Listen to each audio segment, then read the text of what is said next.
ദുൽഖർ സൽമാൻ നായകനാകുന്ന കാന്ത എന്ന തമിഴ് ചിത്രത്തിന്റെ ടീസർ അടുത്തിടെ പുറത്തിറങ്ങിയിരുന്നു. ടീസറിന് മികച്ച പ്രതികരണമാണ് ആരാധകരിൽ നിന്ന് കിട്ടിയിരുന്നതെങ്കിലും സൗത്ത് ഇന്ത്യൻ സിനിമാ പ്രേക്ഷകർക്കിടയിൽ നിന്ന് ഉയരുന്ന ഒരു കമന്റ് ഉണ്ട്. ദുൽഖർ പതിയെ ഒരു വിന്റേജ് സ്റ്റാറായി മാറുന്നുവോ എന്നതാണത്. അടുത്തിടെ ദുൽഖർ കമ്മിറ്റ് ചെയ്ത സിനിമകളെല്ലാം പീരിയഡ് ചിത്രങ്ങളായിരുന്നു എന്നതാണ് ഇതിന് കാരണം. 1950കളിലെ മദ്രാസ് ആണ് കാന്തയുടെ കഥാപശ്ചാത്തലം. ആദ്യ തമിഴ് സൂപ്പർ താരം ത്യാഗരാജ ഭാഗവതരുടെ കഥയാണെന്നും MR രാധയുടെ കഥയാണെന്നുമെല്ലാം റൂമറുകളുണ്ട്.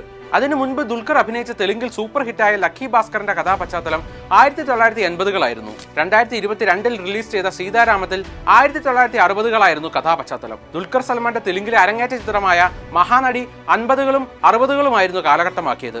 സാവിത്രി എന്ന ഐക്കോണിക് നടിയുടെ ജീവിതകഥയായിരുന്നു മഹാനടി പറഞ്ഞത്.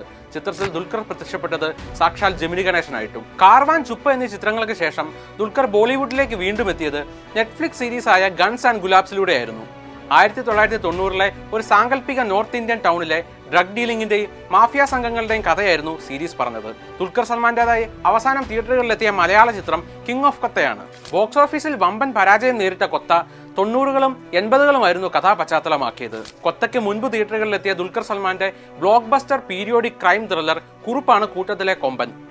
1984 ഇൻഷുറൻസ് തുക തട്ടാൻ വേണ്ടി സ്വന്തം മരണം ഫേക്ക് ചെയ്ത് ചാക്കോ എന്നയാളെ കൊലപ്പെടുത്തി ഒളിവിൽ പോയ സുകുമാരക്കുറുപ്പ് എന്ന ഇന്ത്യയിലെ എക്കാലത്തെയും കുപ്രസിദ്ധനായ പിടികിട്ടാപ്പുള്ളിയായി ദുൽഖർ വേഷമിട്ടപ്പോൾ ആരാധകർ അത് ഇരുകൈയും നീട്ടി സ്വീകരിച്ചു. കുറുപ്പിൽ 70, 80, 90 കാലഘട്ടങ്ങളിൽ ദുൽഖറിനെ കാണാൻ സാധിക്കും. അതിനു മുൻപ് കമ്മട്ടിപ്പാടത്തിലും ഞാൻ എന്ന ചിത്രത്തിലും ദുൽഖറിനെ വിന്റേജ് വേഷത്തിൽ കാണാം. ഇങ്ങനെ കുറച്ചധികം വിന്റേജ് വേഷങ്ങൾ ചെയ്യുന്നത് നിർത്തണമെന്ന് ഞാൻ എപ്പോഴും ചിന്തിക്കും.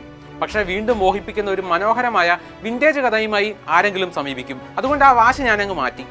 ഏറ്റവും അധികം പീരിയഡ് ചിത്രങ്ങൾ ചെയ്യുന്ന ആളായി ഞാൻ പതിയെ മാറുന്നുവെങ്കിൽ അങ്ങനെ തന്നെ ആവട്ടെ. സംവിധായകൻ ആ കഥകൾ എന്നിലൂടെ പറയുന്നെങ്കിൽ സന്തോഷം മാത്രമെന്നാണ് ദുൽഖർ ഈ വിഷയത്തിൽ പ്രതികരിക്കുന്നത്.